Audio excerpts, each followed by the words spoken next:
হ্যাঁ, শেখ হাসিনা সরকার, শেখ হাসিনা সরকার, শেখ হাসিনা সরকার। কিন্তু হাসিনা যাওয়ার পরে আপনার সামনে কেন সময় টিভির মাইক্রোফোন এডিটর সাহেব বড় কইরা দেখান, মাথার উপরে কেন চ্যানেল 24 এর লোগো? ওরা কি আপনার দুলাভাই লাগে নাকি আপনার চান্দা দেয়? আবার শোনেন, বলতেছে আমরা নাকি সবার পিছিয়ে লাগি। এই গোষ্ঠী কখনো বাংলাদেশকে স্থিতিশীল থাকতে দেবে না। কখনো আমার বিরুদ্ধে, কখনো ওর বিরুদ্ধে, কখনো তার বিরুদ্ধে লেগেই থাকবে। আপনারা অপেক্ষা করেন, কদিন পরে তারা ইউনূস সাহেবকে ধরবে। আমি এটা বলে দিচ্ছি আমি আপনাদেরকে, কদিন সাহেব পরে তারা ডাক্তার ইউনূস সাহেবকে ধরবে। কার পিছিয়ে লাগিয়েছি? ইন্ডিয়ান লেসপেন্সারি যারা করে তাদের পিছিয়ে লাগিয়েছি। প্রফেসর ইউনূসের পিছনে নাকি আমরা লাগবো? অবশ্যই লাগবো, যদি প্রফেসর ইউনূস ইন্ডিয়ান লেসপেন্সারি করে। ইন্ডিয়ান লেসপেন্সারি বাদ দেন, তারপরে আইসেন আলাপ করতে। আমাদের কাছে খবর আছে, বুঝছেন, সব খবর আছে। কি করিছেন হাসিনার আমলে, কেমনে কারে ম্যানেজ করিছেন, সব খবর আছে। আপনাদের দলের লোকেরা বলে সোশ্যাল মিডিয়া কিছু না, মাঠের রাজনীতি, ভোটের রাজনীতি আসল। হ্যাঁ, আসেন সোশ্যাল মিডিয়া নিয়ে কি করে বিএনপি দেখি।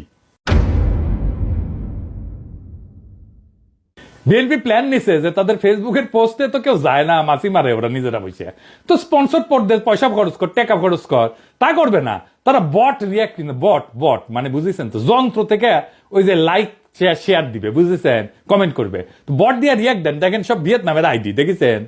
হ্যাঁ, আপনারা বিএনপির পোস্ট দেখবেন, দেখবেন যে হাজার হাজার লাভ রিয়াক্ট পড়িছে, ভালোবাসা যে বন্যা বয়ে যাইতেছে, আপনারা প্রভাবিত হয়ে যাবেন। আরে বাপরা সর্বনাশ, ভালো কাজ করিছে তো, ভালো কথা, আমি একটা লাভ রিয়াক্ট দিয়ে দিই।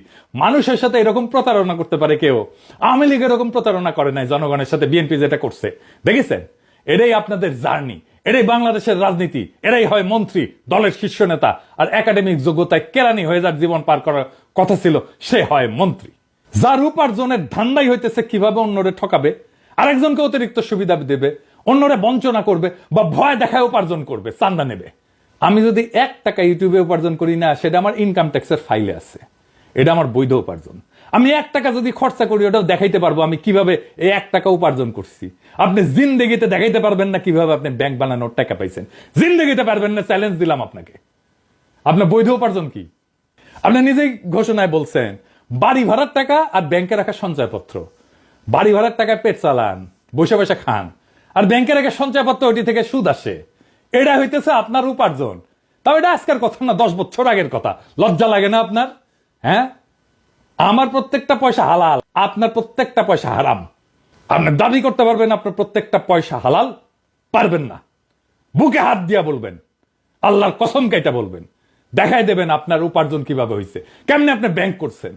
আপনি কাউরে না কাউকে বঞ্চনা করে, সুবিধা দেওয়া, ভয় দেখায় যে টাকা উপার্জন করছেন, সে উপার্জনের টাকা দিয়ে ক্যাডার পালেন, সে ক্যাডার ভোটে জিতায়, আর অনুপার্জিত টাকায় ভোট কিনা এমপি হয়ে যান আপনি।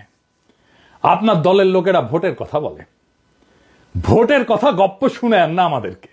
নমিনেশন কিনতে হয় পার্টি থেকে, চান্দা দিয়া, তারপরে টাকা ছিটায় ভোট কিনতে হয়, কেন্দ্র দখল করতে হয়, জাল ভোট দিতে হয়, এই দিয়েই চলছে এতদিন। ভোটের শক্তির রোয়াব দেখায়েন না, ওই রোয়াব আমরা ফুটে করে দিতে পারি। জুলাই বিপ্লবের আকাঙ্ক্ষা ছিল এই বন্দোবস্তের পরিবর্তন, সত্যিকারের মেধাবীদের দিয়ে রাষ্ট্র চালানো। আপনার কোনো স্কিল নাই মন্ত্রী হওয়ার, আপনার রাষ্ট্র জিনিসটাই বোঝেন নাই, আপনি রাজনীতিও বোঝেন নাই। ক্ষমতা আপনার কাছে টাকা উপার্জনের মৌকা, আর কিচ্ছু না। মির্জা ফখরুল বলছেন আমরা কোথায় নিয়ে যেতে চাই দেশকে, শুনেন। সোশ্যাল মিডিয়াতে কিছু নতুন নতুন, আমি বলি কুতুব আবির্ভূত হয়েছে, তারা বাংলাদেশকে কোথায় নিয়ে যেতে চায় আমি জানি না। আমরা দেশ থেকে ফ্যাসিবাদের সমস্ত কলঙ্ক চিহ্ন মুছবো, আমরা বাংলাদেশে ভারতের তালুকদারি বন্ধ করব, চিরতরে আমরা বাংলাদেশে একটা সাম্যের ইনসাফের রাষ্ট্র করব। আপনারা মির্জা ফখরুল সেই স্বপ্নের সামনে বাধা হয়ে দাঁড়ায় আছেন। দেশের জনগণ জানে, বুঝতে পারে প্রফেসর ইউনূসকে কেন তাড়ানোর চেষ্টা করতেছেন, কেন দ্রুত নির্বাচন চান। জনগণের জন্য প্রফেসর ইউনূসের এই অতি অল্প সময়ের শাসন হয়ে থাকবে একটা স্বপ্নের মতো, এক অলিক সম্ভাবনার মতো, এক বিদ্যুৎ চমকের মতো সময়। তারপর বাংলাদেশ আবার ফিরে যাবে আপনাদের সেই আদিম জমিদারি ব্যবস্থায়, আপনাদের সেই মাফিয়া শাসনে। আবার কালো টাকা এবং পেশি শক্তির মাস্তানেরা গাড়িতে পতাকা ওড়ায় ঘুরবে, হেলিকপ্টারে চড়বে, দলীয় মাজারের খাদেম আবার আমাদের ভয়ে ভয়ে বাঁচতে হবে। ক্ষমতার অঙ্গুল হেননের নিয়ত নির্দিষ্ট হবে আমাদের মতো ছোটখাটো মানুষদের।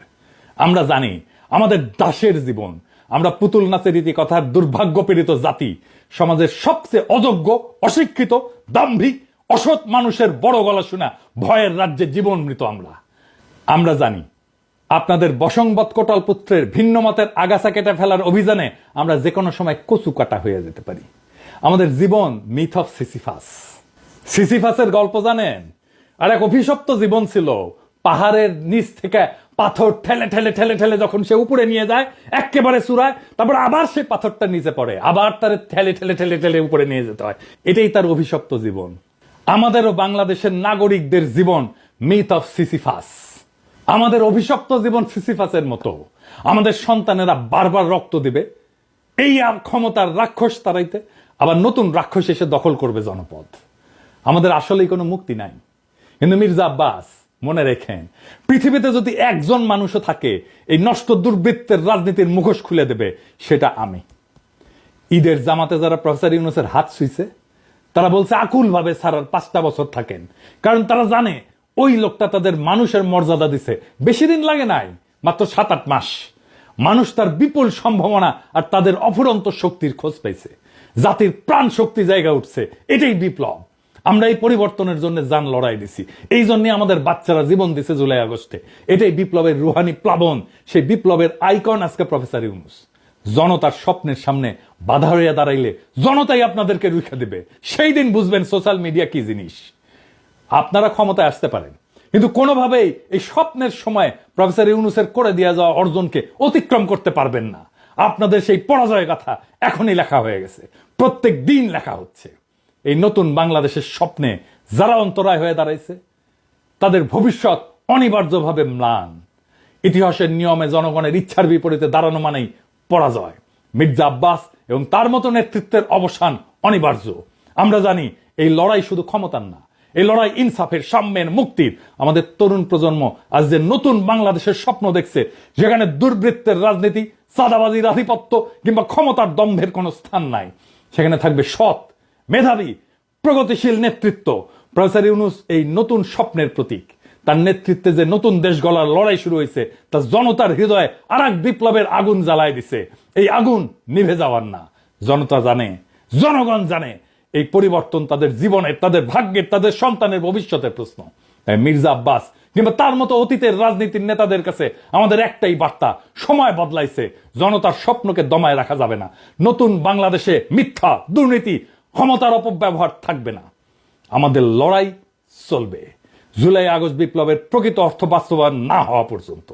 এই নতুন বাংলাদেশের স্বপ্ন বাস্তবায়নের পথে প্রত্যেকটা বাধাকে পেরায় আমরা আগায় যাব একটা সত্যিকারের স্বাধীন, সাম্যের, ইনসাফের, মানবিক বাংলাদেশের পথে। ইনকিলাব জিন্দাবাদ।